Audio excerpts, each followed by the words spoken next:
He had the kind of voice that could stop time. When Keith Whitley sang, it wasn't performance. It was confession. His songs about pain, love, and loneliness felt too real, too personal, as if he'd already lived every lyric. In May 1989, at the height of his career, that voice went silent forever. The headlines called it a tragic accident. But decades later, as new details surfaced, from autopsy inconsistencies to hidden confessions, the truth behind his death became far more complicated than anyone imagined. The final goodbye. It was a bright spring morning in May 1989 when Keith Whitley pulled up to the Nashville airport. His wife, rising country star Lori Morgan, was leaving for a promotional tour in Alaska. Their goodbye was brief, tender, and full of small gestures that felt routine at the time. Keith handed her a card, handwritten, simple, filled with love and pride. "I love you," he wrote. "I'm proud of you." To Lori, it felt like any other goodbye between two busy artists. But within days, that same card would haunt her for the rest of her life. At the time, Keith seemed unstoppable. His album, Don't Close Your Eyes, had produced 3 consecutive #1 singles, his next record was nearly finished, and in just 2 weeks he was set to fulfill his lifelong dream: induction into the Grand Ole Opry. Behind the scenes, though, Keith's closest friends knew that his drinking had returned. He'd been fighting alcoholism since his teenage years, and while he had periods of sobriety, stress and loneliness often dragged him back. Lori's trip left him alone at home, a dangerous thing for a man who needed constant support to stay on track. That week, Keith stayed busy, or tried to. He wrote songs, met friends for coffee, talked about golf plans and studio sessions. He sounded optimistic, even happy. But addiction has a way of hiding in the quiet.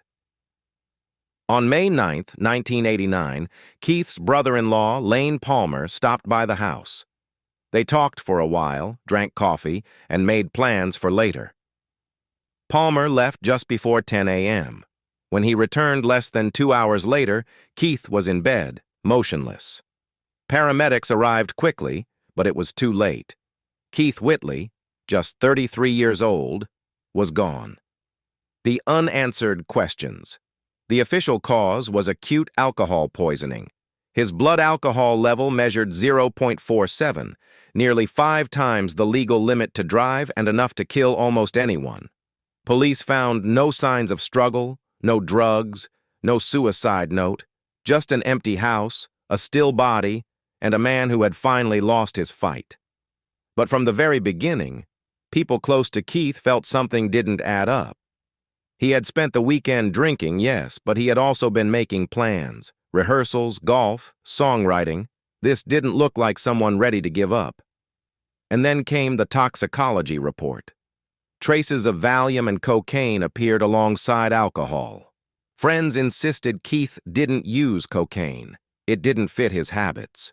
Even stranger, the autopsy was performed by Dr. Charles Harlan, a Tennessee medical examiner who years later would lose his license for falsifying reports and mishandling remains.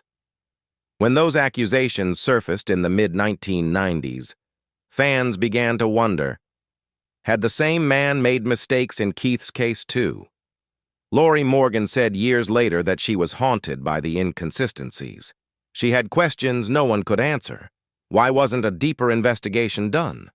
Who entered the house before the paramedics arrived? Rumors began that someone might have tampered with the scene to protect reputations. Whispers suggested that drugs were hidden before police showed up. None of it was ever proven, but the silence from authorities only fueled suspicion. For fans, Keith's death had become more than a tragedy. It had become a mystery. A life on the edge. To understand how Keith Whitley's story ended, you have to start in the hills of eastern Kentucky, where his story began.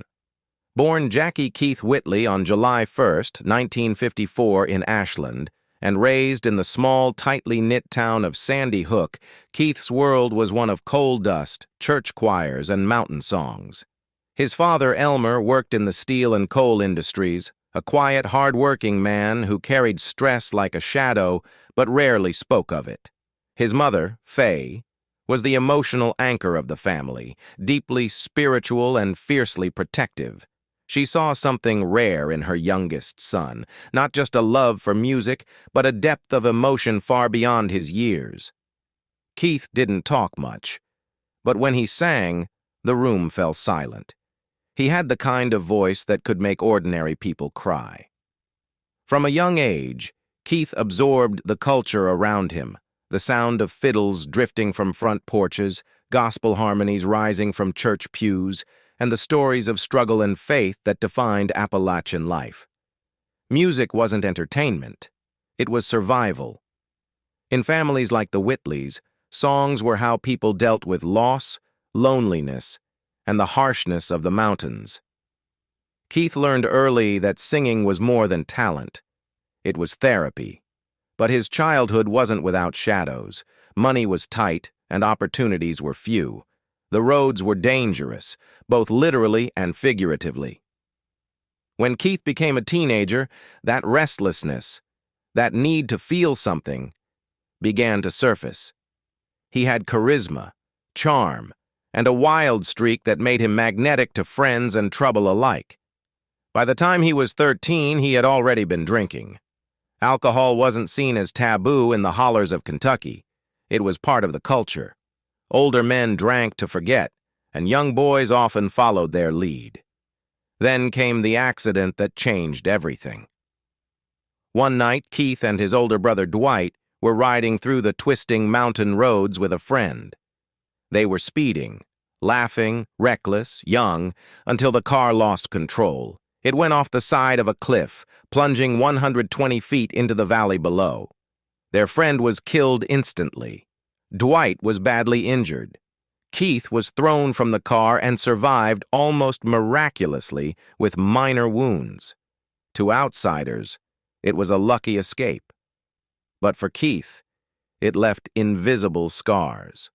It was his first confrontation with death, the first moment that made him realize how fragile everything was. That night haunted him for the rest of his life. After the crash, Keith grew quieter, more inward.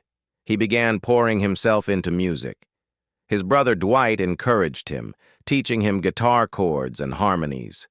The Whitley household might have been small, but it was filled with sound. The music of Ralph Stanley, Carter family, Bill Monroe, and the Stanley brothers. Keith spent hours practicing, his voice maturing quickly, rich with ache and wisdom far beyond his teenage years. People in Sandy Hook began to take notice. By the time he was 9, he could outsing most adults in the county. But the same intensity that made him a musical prodigy also made him self-destructive. By high school, he was known for his dangerous stunts, speeding through mountain curves, drinking hard, and daring fate. It wasn't that he wanted to die. It was that he didn't seem to fear it. His friends would later say he carried himself like a man who already knew life would be short. At 14, he began performing locally with Dwight and their small band, playing church socials and talent contests. One night, they entered a competition in Eel, Kentucky, and fate intervened. In the crowd was a fellow teenage musician named Ricky Skaggs from nearby Cordell. The two boys hit it off immediately. Their voices, when they sang together, blended so perfectly it was almost eerie. Within weeks, they were performing side by side, and their reputation spread through the region. Not long after, Bluegrass legend Ralph Stanley happened to hear them play. He was rebuilding his band, the Clinch Mountain Boys, after the death of his brother Carter Stanley. When Ralph heard Keith and Ricky harmonize, he offered them both a place on the spot. Keith was just 15 years old. For a boy from the Appalachian hills, this was a dream come true, and a trial by fire. Touring with Stanley's band meant playing night after night, learning discipline, and facing grown men's temptations long before he was ready. Ralph was strict. He demanded respect for the music, precision in performance, and humility on stage. Keith earned all of it. His raw, haunting tone captivated audiences wherever they went. But it was on the road that Keith's demons began to grow. The endless travel, the loneliness of hotel rooms, and the constant adrenaline left little room for stillness. Drinking was common in the bluegrass world. It was how musicians passed the time between shows, how they dealt with exhaustion and homesickness. For Keith, it became more than a habit. It became a refuge. Ralph Stanley would later say that even back then he worried about the boys drinking. Keith wasn't even 17 yet. Still, nothing could hide his brilliance.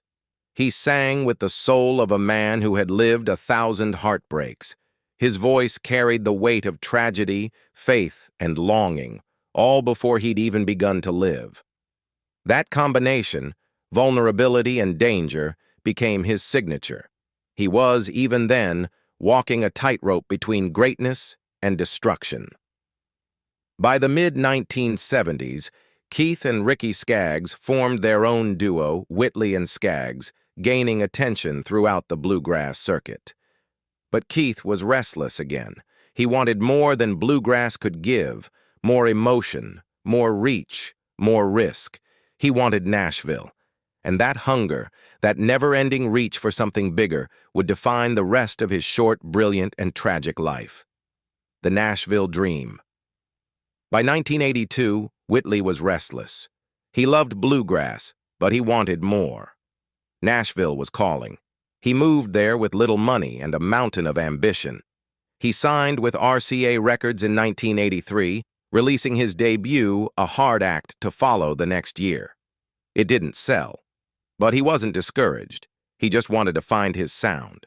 His next record, L.A. to Miami, changed everything.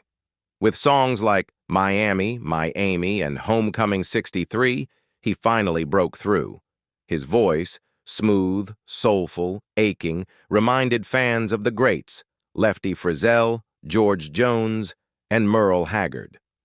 Around this time, Keith met Lori Morgan, daughter of Opry legend George Morgan. They married in 1986. Their love was fiery, devoted, but chaotic. Lori tried to save him from himself. She poured out bottles, hid car keys, tied his leg to hers at night so he wouldn't sneak out to drink. "I was fighting for his life," she later said. Keith adored her, but addiction doesn't negotiate. Then came 1988. The year that defined him. His album, Don't Close Your Eyes, was released, and country music changed overnight. The title track went number 1, followed by When You Say Nothing at All, and I'm No Stranger to the Rain.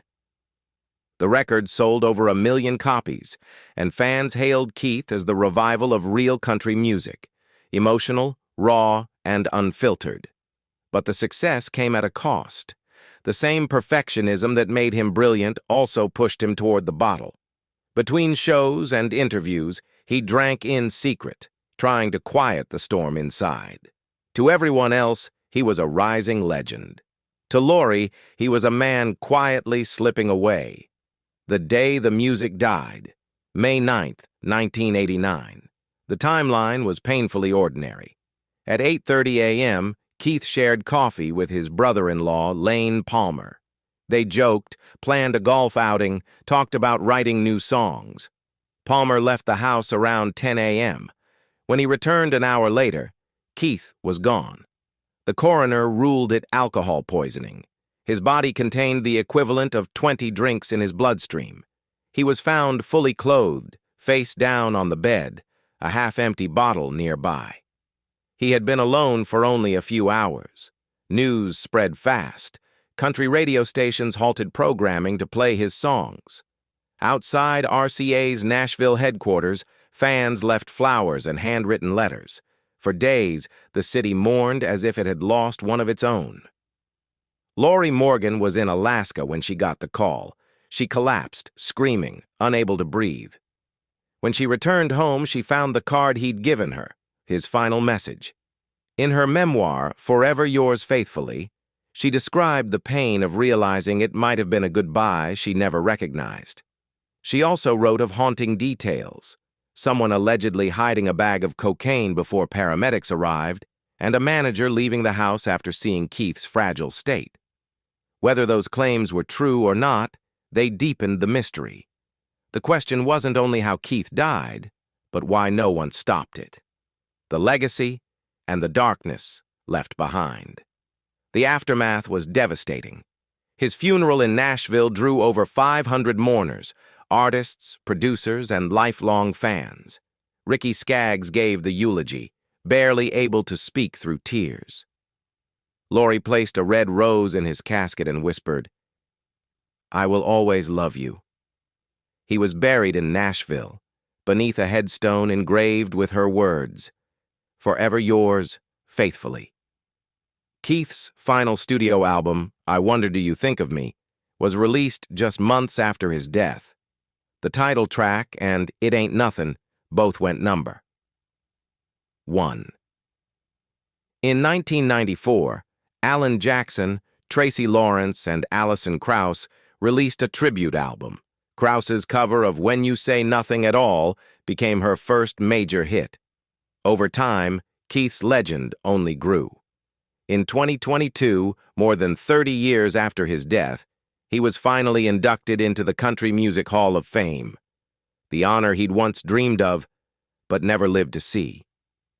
Even now, the questions remain. Was it just alcohol, a fatal relapse, or was something darker overlooked, maybe even covered up? Dr. Harlan's later disgrace ensures we'll never truly know. What is certain is that Keith Whitley's pain was real, and so was his brilliance. He lived fast, loved deeply, and sang like a man who knew his time would be short. Keith Whitley's story isn't just about a death. It's about how genius and torment often walk hand in hand. More than 3 decades later, his songs still echo with the same honesty that once broke hearts across America. What do you think really happened in those final hours? Accident, neglect, or something else? Share your thoughts below, and don't forget to like and subscribe for more untold stories from the heart of country music.